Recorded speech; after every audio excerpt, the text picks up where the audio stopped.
নমস্কার বন্ধুরা, আজকে আবারও চলে আসলাম নতুন একটি রেসিপির সাথে মা মেয়ের রান্নাঘরে। প্রথমেই দেখতে পাচ্ছেন আপনাদের দেখাচ্ছি আম। আজকের আমাদের রেসিপি হবে আম দিয়ে। আমের সিজন তো প্রায় চলেই যেতে শুরু করলো। সেই জন্যে ভাবলাম যে চলুন যেই আমের রেসিপি আমরা প্রত্যেক বছর অন্তত একবার হলেও বাড়িতে বানিয়ে খাই, সেই রেসিপিটিই না হয় আজকে আপনাদের সামনে শেয়ার করি। এত অসাধারণ লাগে খেতে, আপনারা যদি একবার বানিয়ে খাবেন বাড়িতে, দেখবেন পরের বারও আপনাদের খেতে ইচ্ছে করবে। চলুন, প্রথমে আমগুলোকে আমি ধুয়ে নিয়েছি, নিয়ে খোসাগুলো ফেলে নিচ্ছি। এই রেসিপিটা যখনই আমি আমার বাড়িতে করি, আমার বাড়ির প্রত্যেকটি সদস্য কিন্তু বেশ খুশি হয়ে যায়। আমের সিজন আসলেই ওরা অপেক্ষায় থাকে যে কবে আমি এই রেসিপিটি বানাবো। তাহলে চলুন আজকে আপনাদের সাথেও শেয়ার করে ফেলি। ভালো করে খোসাগুলো ফেলে নিয়েছি, আর এখানে আমি নিয়েছি দুটো আম। আপনারা আপনাদের বাড়ির মেম্বার অনুযায়ী আপনারা আম নিতেই পারেন। একটি আমেরও করতে পারেন, তবে আমি বলবো যে একটি আম দিয়ে এই রেসিপিটি করলে কিন্তু আপনাদের মন ঠিক ভরবে না। সেই জন্যেই বলবো যে একটির বেশিই নেবেন। আম দুটি নিয়ে আমি আমের আটি বের করে নিচ্ছি। এই কাজটি আপনারা হাতের সাহায্যেই করবেন, তাতেই বেশ ভালো হবে। অনেক রকমের কাজ আছে যেগুলো কিন্তু মেশিন করতে পারে না, সেগুলো হাতে করলেই বেশ ভালো। এই যেমন আমের মাঝে যে এই যে সুতোর মতো থাকে, সেগুলোকে আমি বের করে নিচ্ছি, নয়তো যখন আমি রেসিপিটি মুখে দেব, খাবো যখন, তখন কিন্তু মুখে ছোবার মতো লাগতে পারে।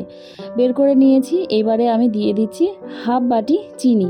হাফ বাটি চিনি দেওয়ার কারণ, আম এখানে বেশ মিষ্টিই ছিল না, খেয়ে দেখিনি, তবে আমের যে সুগন্ধ পাওয়া যাচ্ছিল তাতেই বোঝা যাচ্ছিল আম বেশ মিষ্টি ছিল, আর হয়েছেও ঠিক তাই।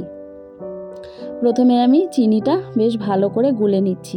চিনি দেওয়ার সাথে সাথেই চিনি থেকে কিন্তু জল ছাড়তে শুরু করবে, আর আমটা বেশ অনেকটা জলজলের মতো হবে। চিন্তা নেই, তার ব্যবস্থাও করে নেব। চিনিটা একটু সময় নিয়ে গুলিয়ে নিচ্ছি। এরপরে আমি চলে যাব পরবর্তী স্টেপে। নিয়েছি আমি এইখানে দেখুন, ওই যে বাটি দিয়ে আমি চিনি দিয়েছি সেই বাটিরই এক বাটি পরিমাণ দুধ, একটু কম এক বাটির। এবারে এই দুধও আমি আমের সাথে বেশ ভালো করে মিশিয়ে নেব।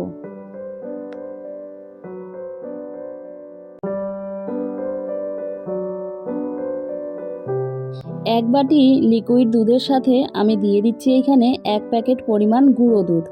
এই গুঁড়ো দুধটা দেওয়ার ফলে কিন্তু এর টেস্ট আরও দ্বিগুণ হয়ে ওঠে। আপনারা চাইলে এই গুঁড়ো দুধটা স্কিপ করতেও পারেন যদি আপনাদের হাতের সামনে না থাকে, তবে আমি বলবো যে এই গুঁড়ো দুধটা আপনারা দিতে একেবারেই মিস করবেন না। দেখবেন এতে স্বাদ কিন্তু অনেকটাই বেড়ে যায়। আবারও খুব ভালো করে আমি মিশিয়ে নেব। নিয়ে এই দিকে দেখুন কড়াই আমি বসিয়ে দিয়েছি। দিয়ে এবারে আমের যে পাল্প আমি রেডি করলাম সেটা আমি কড়াইতে চাপিয়ে দিলাম। এইবারে কিছুক্ষণ সময় আমি বেশ ভালো রকমভাবে জাল দিয়ে নেব। গ্যাস জ্বালিয়ে দিয়েছি। এই কাজটি করতে খুব বেশি সময় লাগবে না, ওই ধরুন 8 থেকে 10 মিনিট, বা পরিমাণে বেশি হলে 11 থেকে 12 মিনিট মতো আপনারা জাল দিয়ে নেবেন। আরও একটা কথা আপনাদের বলে দিই, যখন আপনারা এই আমের পাল্প আগুনে জাল দেবেন, তখন কিন্তু অনবরত আপনারা খুন্তি নাড়াতেই থাকবেন, না হলে কিন্তু এই আমের পাল্প ছিটে গিয়ে আপনার শরীরেও পড়তে পারে। সেই জন্য আমি বলবো খুন্তি অনবরত নাড়তে থাকবেন। এই দেখুন বেশ অনেকটা ফুলে উঠেছে, তারপরে আবার কিন্তু কমতে শুরু করবে যখনই জাল পরিপূর্ণ হবে। অনেকটাই হয়ে এসেছে। আমি জাল দিয়েছি ওই 8 মিনিট মতো। যতটা পরিমাণ, সেই পরিমাণ বুঝে আপনারা জাল দিয়ে নেবেন। দেখবেন সামান্য একটুখানি আঠা আঠা লাগছে, সেই অবস্থায় নামিয়ে নেবেন। সামান্য একটু ঠান্ডা করে নিয়ে আমি এখানে দিয়ে দিচ্ছি ওই বাটিরই 1 বাটি পরিমাণ ময়দা। ময়দার বদলে আপনারা চাইলে আটা ব্যবহার করতেই পারেন, তবে আমি ময়দা দিচ্ছি। অল্প অল্প করে দিচ্ছি, আর পাল্পের সাথে বেশ ভালো করে মিশিয়ে নিচ্ছি। খুব বেশি আপনারা টাইট করে নেবেন না, মানে পাল্প যেটা আমি বড়ার আকারে দেব সেটাকে খুব বেশি টাইট করবেন না, আবার খুব বেশি ঢিলেও করবেন না, তাহলে কিন্তু আপনাদের কড়াইয়ে দেওয়ার সময় ভীষণ অসুবিধে হবে। ঠিক আমি যে কনসিস্টেন্সিটা রাখছি আপনারাও সেই রকমভাবেই এটি বানিয়ে নেবেন। দেখুন আমি অল্প অল্প করে দিচ্ছি, না হলে কিন্তু ময়দার দলা পাকিয়ে যাবে, সেই জন্যে অল্প করে দিয়ে দিয়ে আমি এইভাবে নাড়াচাড়া করে নিচ্ছি। এরপরে আমি ভালো করে এই পাল্প ময়দার সাথে মিশিয়ে ভালো করে ফেটিয়ে নেব, যেন কোনো ময়দার গোটা এর মধ্যে না থাকে। এই কাজটি একটু সময় নিয়ে আপনারা করবেন। এই দেখুন খুব ভালো করে আমি কিন্তু ফেটিয়ে নিয়েছি, ওই 5 থেকে 7 মিনিট মতো। যত আপনারা এটি ফেটিয়ে নেবেন, এই আমের বড়া বলুন বা ফুলুরি বলুন, যেটাই বলুন, বেশ ভালো রকমভাবে ফুলতে শুরু করবে। দেখুন আমি এখানে একটি ননস্টিকের প্যান বসিয়ে দিয়েছি।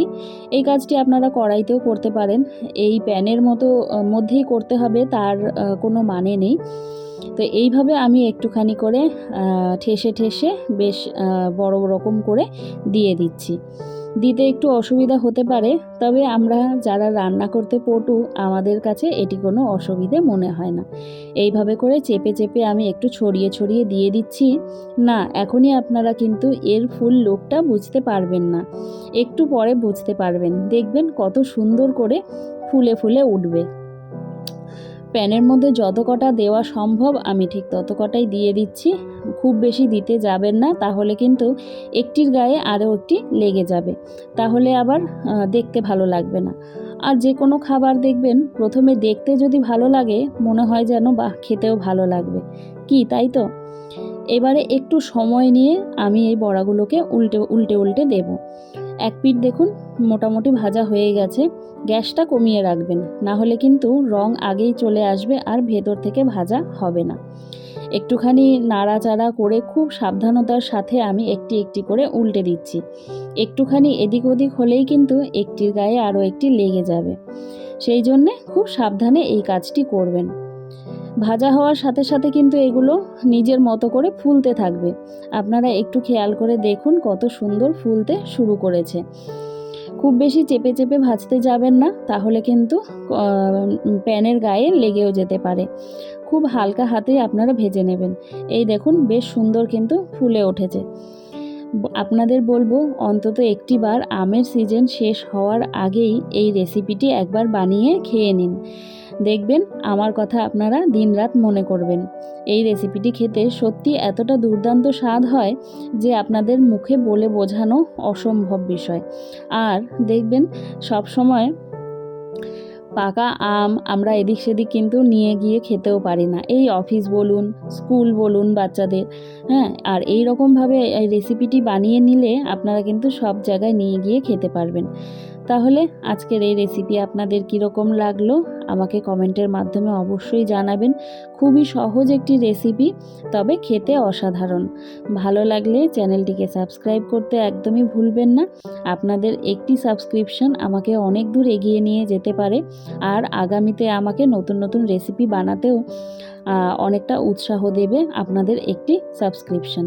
তাই বলবো সাবস্ক্রিপশন ফ্রিতেই হয়, আপনারা প্লিজ আমার চ্যানেলটিকে সাবস্ক্রাইব করে আমার পাশে থাকবেন এই রকমেরই আরও সুন্দর সুন্দর রেসিপি পাওয়ার জন্যে।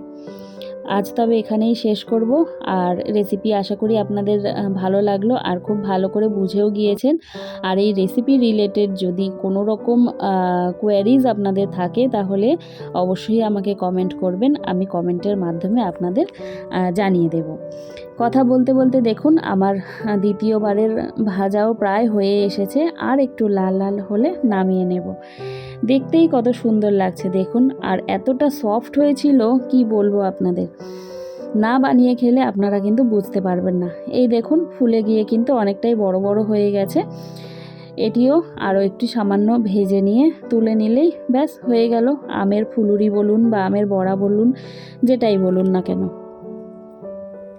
আজ তবে এখানেই শেষ করছি। সবাই ভালো থাকবেন, সুস্থ থাকবেন, আর রেসিপিটি কেমন লাগলো আমাকে অবশ্যই কমেন্ট করে জানাবেন।